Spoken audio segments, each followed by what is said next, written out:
आज 23 सप्टेंबर रोजी समस्त मुस्लिम समाजातर्फे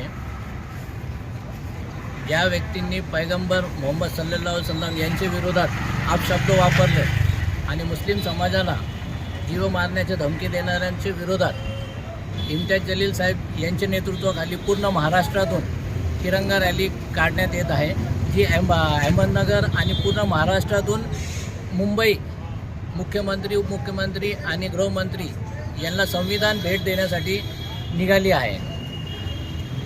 महाराष्ट्राची सरकारला हे जाणीव करून देणं खूप गरजेचं आहे की हा देश जो आहे हे संविधानावर चालतो, तुमच्या विचारधारेवर चालत नाही. याच अनुषंगाने अहमदनगरमधून आणि पूर्ण महाराष्ट्रामधून ही भव्य तिरंगा रॅली मुंबईकडं निघत आहे.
Picture sir